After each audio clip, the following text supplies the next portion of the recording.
The first thing you learn at a mountain way station is that nothing up here is ever simple, including jokes. My name is Grayson Merle. Back home I was a large animal vet. Cattle mostly. The occasional spooked horse. One memorable alpaca that tried to take my finger off, which is a story I've told enough times that it's become less about the alpaca and more about what it says about me, that I kept reaching toward the thing that was clearly going to bite. Out here on a frozen shelf of rock, the locals called the Kessler spine.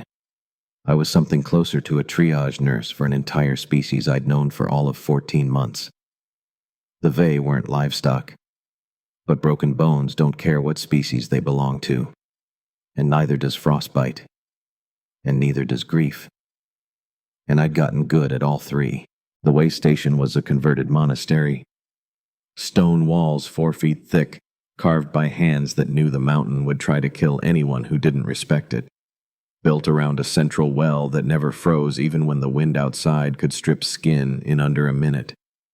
The compact had repurposed it 18 months back as a relay point for displaced Vey families fleeing the Succession War. The one that had been quietly eating the Van territory from the inside since the old matriarch died without naming an heir everyone could agree on. I wasn't political. I fixed what came through the door. Mostly that meant frostbite, dehydration, the occasional crushed hand from people climbing too fast over loose scree because the alternative was staying where the soldiers were. Mostly it meant Nola. Nola was 8 years old. Small for her age, with skin the color of weathered slate, and eyes the deep amber of old honey.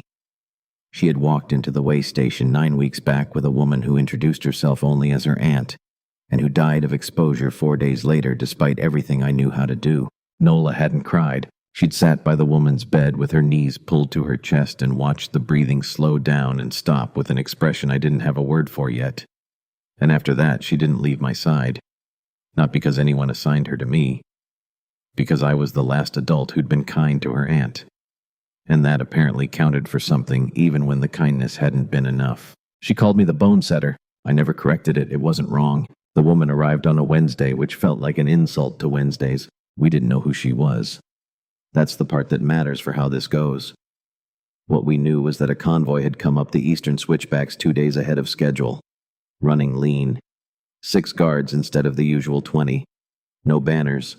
No formal manifest beyond a sealed travel writ that the convoy captain wouldn't let anyone read.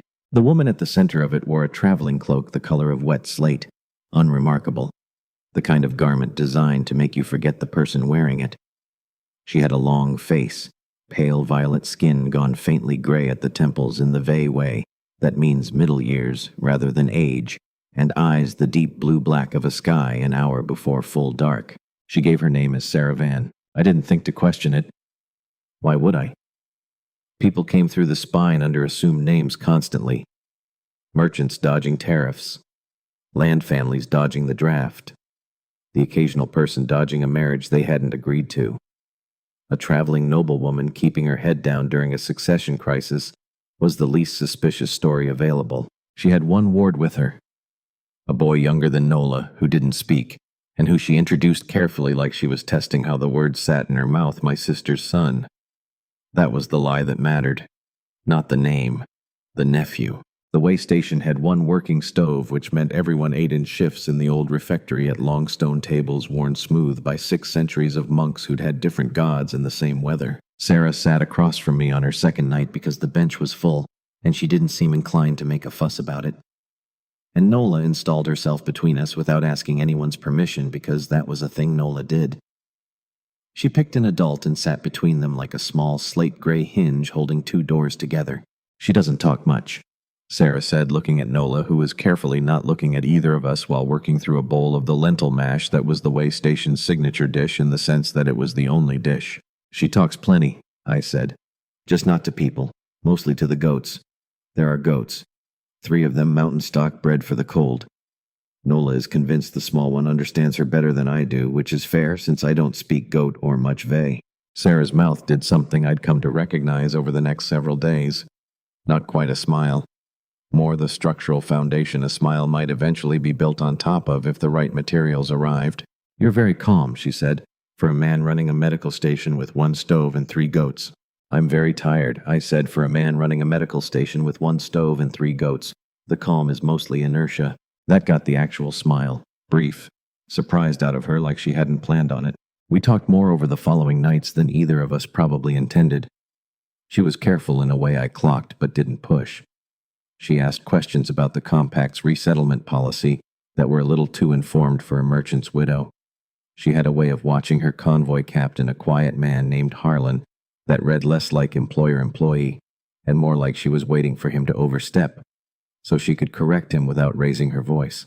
I figured noble family, minor branch, someone with money and old habits of command and no particular desire to discuss either. People came up the spine to stop being whoever they were at the bottom of it. I'd learned not to ask. What I did ask about eventually was the boy. He doesn't talk, I said. Not won't, doesn't.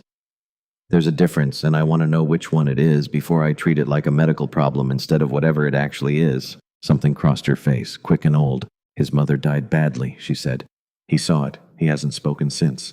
Your sister? My sister. A beat, yes. I didn't catch the hitch then. I should have. I was tired, and the boy, Ren, she called him, had a wrenched shoulder from the climb that needed setting, and grief does strange things to syntax in every species I'd treated, human or otherwise. I let it go. The first 3 nights, I assumed Sarah would move on once the road cleared. Travelers always did. The way station wasn't a destination. It was a comma in other people's sentences, a place you passed through on the way to somewhere your life actually happened. And I'd trained myself not to get attached to the punctuation.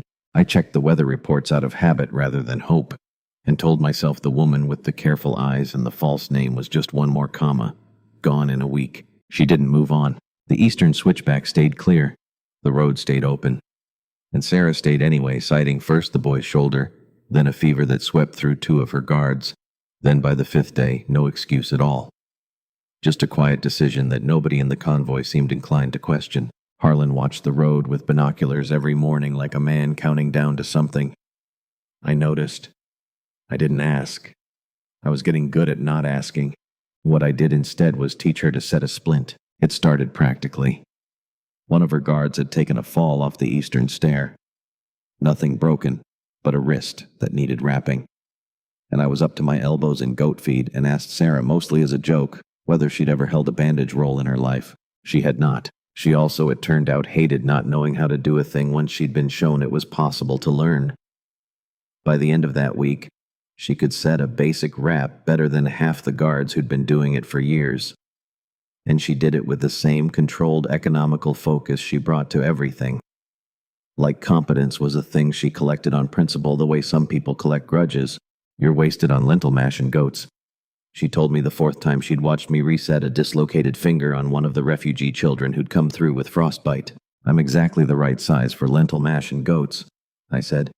It's the only job I've ever had that didn't require me to be impressive at parties.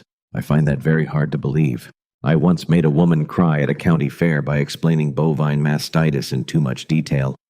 I have never recovered my reputation as a charming man, and I've made my peace with it. She laughed.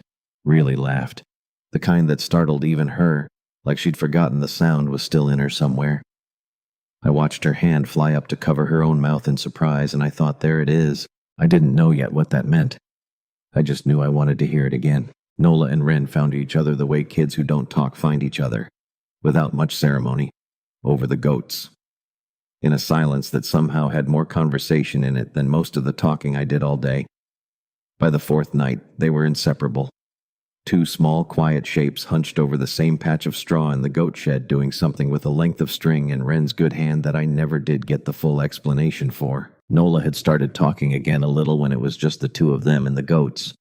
I heard her laugh once through the shed wall, a short, surprised bark of a sound, and it nearly put me on the ground. 9 weeks of silence, and the first thing that broke it open was a goat headbutting a small mute boy in the chest. Sarah watched them from the doorway one evening, arms crossed against the cold, that same foundational, almost smile on her face. I came up beside her without really planning to. He hasn't made a sound since I've known him, she said. Not once. Healers in 3 different houses told me it might be permanent. I'd started to believe them. Kids don't break the way we think they do, I said. They go quiet, sure, but quiet's not the same as gone. He's in there. He's just waiting for something worth coming out for. And you think a goat is worth coming out for? I think Nola is worth coming out for. The goat's just the excuse. She looked at me sideways. That long, careful look she had. The one that always made me feel like I was being assessed against some standard I didn't know the units of. You're good with her, she said, with Nola. I'm bad with everything else. Figured I'd specialize. That's not what I asked. I scratched the back of my neck, which is a thing I do when a conversation gets more honest than I'd planned for it to be. Her aunt died in a bed 4 feet from where I was standing, I said. And I didn't have what I needed to save her. And Nola watched the whole thing and didn't cry. And I think about that more than I think about most things. So no. I'm not good with her because I'm naturally gentle or whatever. I'm good with her because I owe her something I can't pay back, and the only currency I've got is showing up every day and not leaving. Sarah was quiet for a long moment, watching the lamplight move across the shed wall. The small shapes of 2 children who'd found something to hold on to in a building full of people who'd lost everything they used to hold. That's the most honest thing anyone has said to me in 9 weeks, she said finally. You've been traveling with soldiers who lie for a living. Lower bar than you think, she said and didn't explain. I let that go. Because by then I'd started noticing how often I let things go around her, and how little that usually bothered me. There was a night around the 7th evening when Nola came to find me alone. No Wren, no goats. Just her standing in the doorway of the small room I used for an infirmary, arms wrapped around herself in a way that made her look smaller than her 8 years. Can I ask you something? She said. Not really a question, more a warning that one was coming. Always, I said. When my aunt died, you didn't fix her. She wasn't accusing me. Her voice was flat, careful, the voice of someone working through an equation that hadn't balanced yet. You fixed the wrist guy. You fixed Wren's shoulder. You fix the goats when they get the cough. But you didn't fix her. I set down the bandage roll I'd been winding and gave her my full attention, because some questions deserve nothing less. Some things don't have a fix, Nola, I said. Your aunt had been in the cold too long before she got here. Her body had already started shutting down. I did everything I knew how to do, and it wasn't enough. And that's not because I didn't try hard enough or because I didn't care enough. It's because some damage happens before anyone gets a chance to stop it. That's not fair. No, it isn't. She was quiet for a long moment, working her jaw the way she did when she was deciding whether to trust an answer. Sarah's sister died protecting Wren, she said. That's real, not a checkpoint lie. That's right. My aunt died protecting me too. Even though nobody was chasing us. She just gave me the blanket. The warm one. She kept the thin one for herself the whole way up the mountain, and she never said anything about it, and I didn't notice until it was too late to give it back. Nola's voice cracked. The first real crack I'd heard in it in 9 weeks. She pressed the heel of her hand hard against one eye like she could push the feeling back in before it spilled out where anyone could see it. I think about the blanket a lot, she said. I didn't reach for her. I'd learned by then that Nola came to you when she wanted to be held. Tonight she was standing a careful 3 feet back, working something out that needed room rather than arms, so I just stayed where I was steady and said the only true thing I had. She loved you enough to be cold so you wouldn't have to be, I said. That's not a small thing, Nola. That's about the biggest thing a person can do for another person. The blanket isn't the tragedy. The blanket's the proof. She crossed the 3 feet then, all at once, and I caught her. And she cried. Really cried. For the first time since she'd walked through the way station door 9 weeks earlier. Great shuddering sobs into my shirt that soaked through to skin. 9 weeks of held breath finally letting go all at once. I held on and let her. Because some bones set themselves slow in their own time. And the bone setter's actual job most days wasn't splints at all. It was just staying still long enough for something else to finish breaking so it could finally start to heal. Sarah found us there 20 minutes later. Nola asleep against my shoulder, worn out from the crying the way kids get worn out from anything that big. Sarah didn't say anything. She just sat down on the other side of Nola, careful not to wake her, and put one hand lightly on the girl's hair. And the 3 of us sat like that until well past midnight in the small, cold infirmary room. Not talking, not needing to. It was Nola who blew it up in the end, the way Nola blew most things up, with complete sincerity and zero warning. That happened 2 nights later in the refectory. And I think about the order of it sometimes. That the girl who finally cried for her aunt was the same girl who 48 hours after that looked up from her dinner bowl and changed the entire shape of my life with 7 flat matter-of-fact words. We were in the refectory.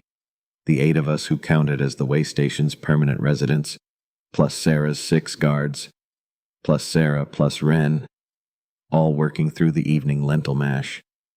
And Nola looked up from her bowl with the flat assessing stare she usually reserved for goats she suspected of plotting something. "You should marry Sarah," she announced to me in the tone of someone reporting weather. The refectory went very quiet. One of the guards, a broad-shouldered woman named Voss, who I'd come to think of as competent and humorless in roughly equal measure, made a sound like she'd swallowed something wrong. I laughed. An actual laugh, the kind that comes out before you've checked whether the room wants it. "Nola, eat your dinner. I'm serious. You like each other. You do the talking quiet thing adults do when they like each other. And Ren talks more now. You should stay." "Nola." I felt my ears going hot, which is a thing that hasn't happened to me since I was about 14.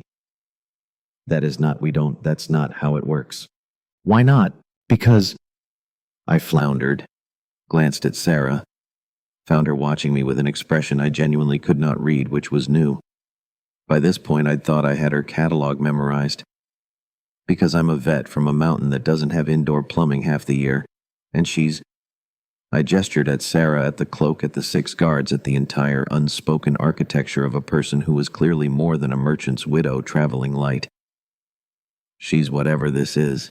And then, because my mouth had apparently decided to stop consulting my brain, I joked she'd make a good wife the way you joke the goats are plotting a coup.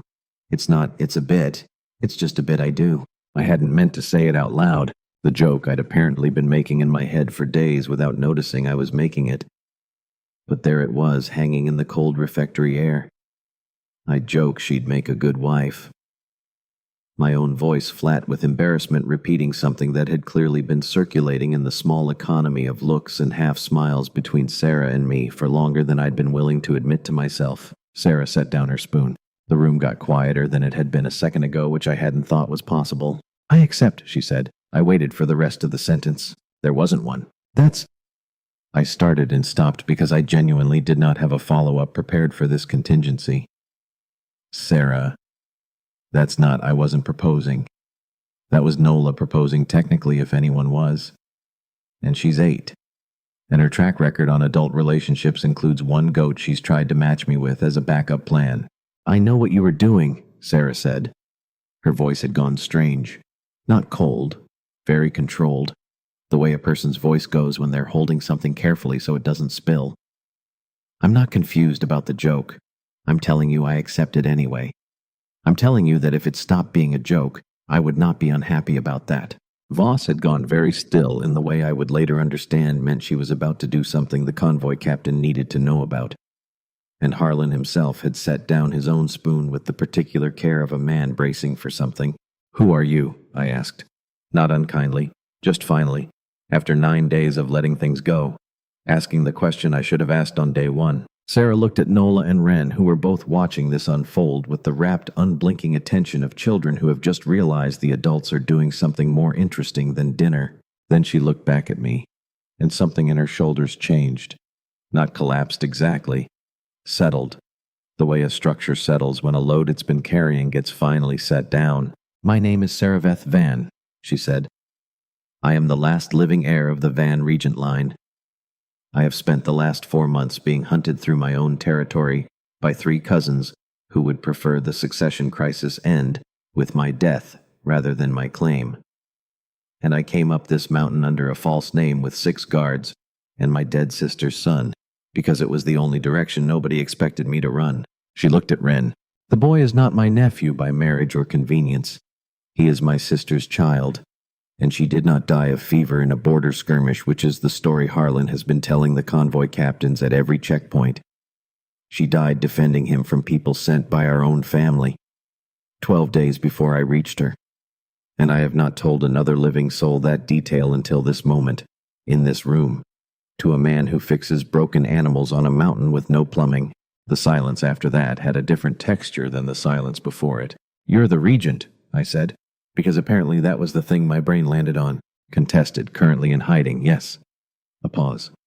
"I understand why you've stopped breathing."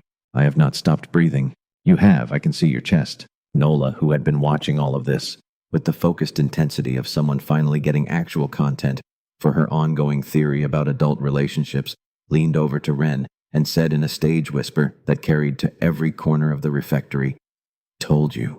Ren made a sound. It wasn't a word. It wasn't really even a syllable. But it was a sound that came out of his mouth. The first one in however many months. A small, surprised huff of air that might, with enough generosity, have been the beginning of a laugh, and Sarah's whole face came apart and reassembled itself around it in under a second. Every careful, controlled thing she'd been holding for 9 days dissolving into something that was just a woman watching her dead sister's son make a sound for the first time since the woman who'd raised him had bled out defending him on a mountainside 2 months back. I forgot for a second that I was supposed to be having a crisis about being proposed to by an 8-year-old on behalf of a fugitive regent. I just watched Ren's face and Sarah's face and thought, whatever else this is, that's real. That part's not a lie she's been telling at checkpoints. Here's the part where I tell you I handled it well, and I'd be lying. I did not handle it well. I excused myself from the refectory with some mumbled thing about checking the stove, which did not need checking, and I stood in the cold stone corridor outside for a solid 10 minutes, with my back against the wall, doing the kind of breathing I usually reserved for talking down panicked livestock. Voss found me there. She looked at me with an expression that had finally cracked into something close to amusement. "You're not the first," she said. "I'm sorry. Man who didn't know who she was until it mattered. You're not the first." A pause.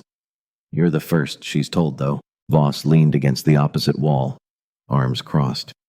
And for a moment she looked less like a guard and more like a tired woman who'd been carrying something heavy for longer than her body wanted to. "4 months we've been running," she said. 3 cousins with paid trackers, 2 ambushes, 1 convoy we lost outright at the Calder switchbacks, 14 people bone setter, 14 people who signed on to protect her and didn't make it past the 2nd month. She looked at the wall. She doesn't laugh anymore. Hasn't since before her sister. You made her laugh on the 2nd night, over the goats. I noticed. Harlan noticed. Everyone noticed except you, apparently, because you've been too busy being a tired man with a stove. "That's generous," I said, "but I think you're overstating a couple of dinner conversations." "I'm not overstating the part where she just told a stranger the true cause of her sister's death. In front of her guards. In front of the boy who watched it happen. Because the stranger fixed a goat's leg and didn't ask her for anything in return for 9 days. Voss pushed off the wall, and something in her posture shifted. Not softer exactly, more honest. "Do you know what it costs to run a court in exile?" she said. "Everyone wants something from her. Loyalty bought with marriage offers from minor houses hoping to attach themselves to whichever cousin wins. Information sold to whichever side pays better. Even kindness half the time comes with a price tag attached, just dressed up nicer. She's learned to read every gesture for the hook hidden inside it." She looked at me. "You're the first person in 4 months who hasn't had one." "I genuinely don't know what I'd hook her with," I said. "I have a stove and 3 goats." That got something close to a real laugh out of Voss. Brief and surprised. The same kind I'd been getting out of Sarah all week. "That's exactly the point," she said. "She trusted you fast because you never once asked her to be anything other than tired and quiet at a dinner table. That's rarer than you think where she's from." I didn't have an answer for that. I went back inside. Because the alternative was standing in a cold corridor, having an emotional crisis by myself, and at least inside there was lentil mash. The days before the pass closed had a texture I didn't recognize yet as warning. Harlan stopped sleeping, or seemed to. I'd find him on the watchtower at hours that had no business having a person awake in them, scanning the eastern ridge with the kind of attention you give a wound that hasn't started hurting yet but you know is going to. Voss started carrying her sidearm even inside the refectory, which she hadn't done the first week. Sarah herself grew quieter in the evenings, her careful, almost smile retreating back into something more guarded when I asked her about it directly, because by then I'd earned, or at least claimed, the right to ask her things directly. She only said, "There's a smell before a storm. You learn to recognize it whether the storm is weather or people." Which is this one? Both. I think that's usually how it goes for me. I should have pushed harder. I didn't, because the goats needed feeding and a child had come through with a fever. And there is always something more urgent than the conversation you should be having. That's as true on a mountain way station as it is anywhere else. The storm rolled in off the eastern ridge with almost no warning. We'd had signs all morning. The particular flat gray light that meant trouble. I'd gotten the goats into the shed and the water stores checked and the stove fed before the first flakes started, because that's a thing you learn fast, or you don't survive your first winter up here. What I hadn't accounted for was the convoy that arrived an hour before the storm sealed us in. 6 riders, no banners, moving fast. The kind of fast that only makes sense if you're running from something rather than toward it. Harlan saw them first from the watchtower. The word that came down the stairs was one syllable, flat and urgent. Cousins. What followed was the kind of controlled chaos I'd only previously associated with barn fires. Guards moving to position. Sarah's careful composure dropping away into something sharper and colder underneath. Nola and Ren hustled into the deepest stone chamber the monastery had, the old crypt beneath the refectory, by 2 guards who had clearly rehearsed this exact contingency more than once. I ended up in the crypt with them. Not because anyone assigned me there, because Nola had grabbed my hand on the way down the stairs and not let go. And there are some grips you don't argue with. We heard it more than saw it. The storm doing half the work for us, swallowing most of the noise above, but not all of it. Voices raised in a language sharper edged than the soft veil I'd been picking up over 14 months. A door somewhere above taking weight it wasn't built to take. Then steel. Once. Briefly. A sound I felt in my teeth more than heard, and a long silence after it that felt worse than the noise had. Nola's hand was very tight in mine. Ren had gone rigid against my other side, one fist knotted in the fabric of my sleeve. I had one arm around each of them. The bone setter doing the only thing he was actually equipped to do in a siege, which was sit very still and be a wall between 2 kids and whatever was happening above. The crypt smelled like cold stone and old incense. 6 centuries of it baked into the walls, and somewhere in the dark above the storm kept beating against the monastery like something with intent. "It's going to be fine," I said, which is the kind of lie you tell because the alternative is worse, and because sometimes saying it out loud is the only available tool. I had my one bone-setting knife out and ready, which would have done approximately nothing against an armed Vey cousin's retinue. I knew it. I held it anyway, because that's apparently a thing the body does when there's nothing better to hold. The door at the top of the crypt stairs opened 40 minutes later. It was Sarah. There was blood on her sleeve that wasn't hers. I checked fast, the medic part of my brain doing triage before the rest of me had caught up. Her hair had come loose from whatever careful arrangement she usually kept it in, and her eyes found mine across the crypt with an expression I'd never seen on her before, something raw, stripped down past all the careful control of the last 11 days. "It's done," she said. "They won't be trying again, not soon. Harlan's securing the perimeter. The storm bought us the time we needed." She looked at me. "Are you hurt?" "No." A beat. "Grayson." It was the first time she'd used my given name without the careful distance she usually wrapped around it. Something about the way she said it made the crypt feel smaller, colder, more important than a stone room under a monastery had any right to be. "I came up this mountain to disappear," she said. "I came up here planning to spend a season hiding under a false name and then move on before anyone got close enough to matter. Because every person who has gotten close to me in the last 4 months has either died or been used as leverage against me.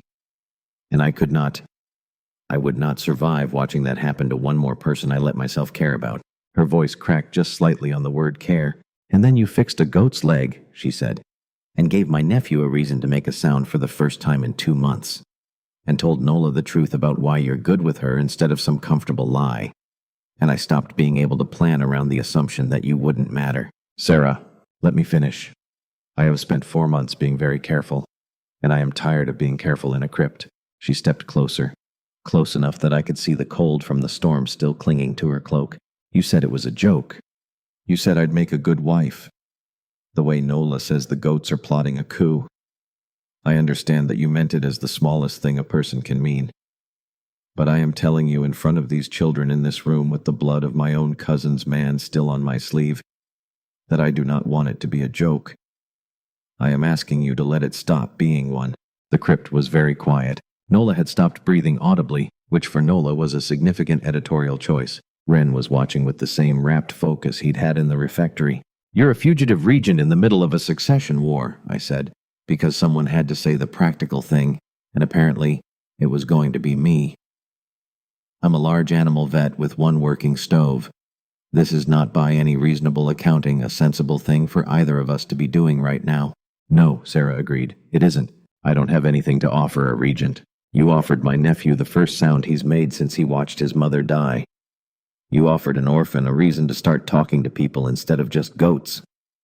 You offered me 9 days of being tired and honest at a dinner table instead of being managed or flattered or used, which is more than every minor lord and ambitious house has offered me combined. She reached out slowly and put her hand against my jaw. The way you touch something you were afraid might still decide to bolt. I am not asking you to be anything other than what you are, Grayson Merle. I'm asking you to keep doing exactly what you've been doing.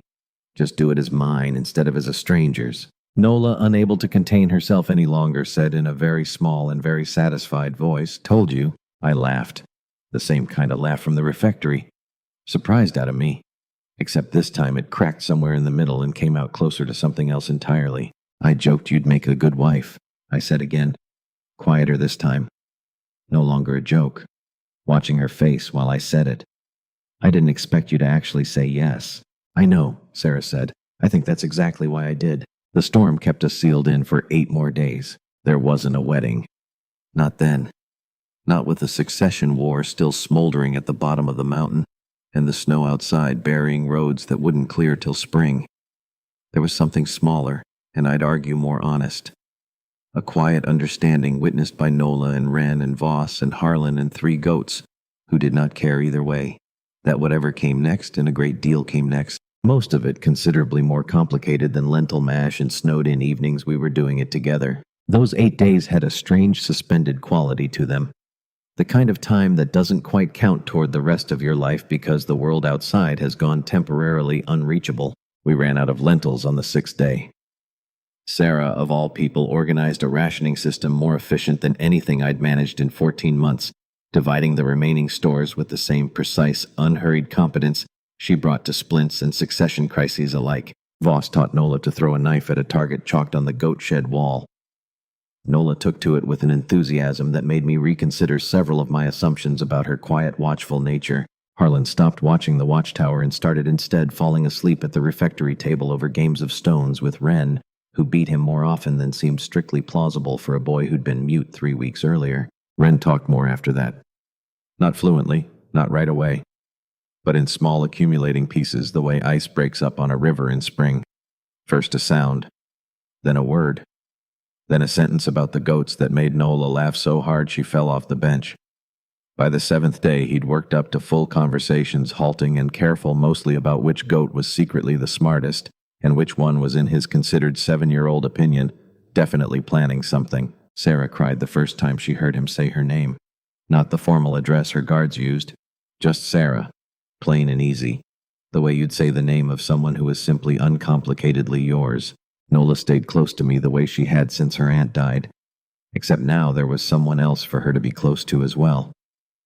And I watched her work out slowly across that snowed-in week that having 2 people to be close to instead of 1 didn't divide the safety in half.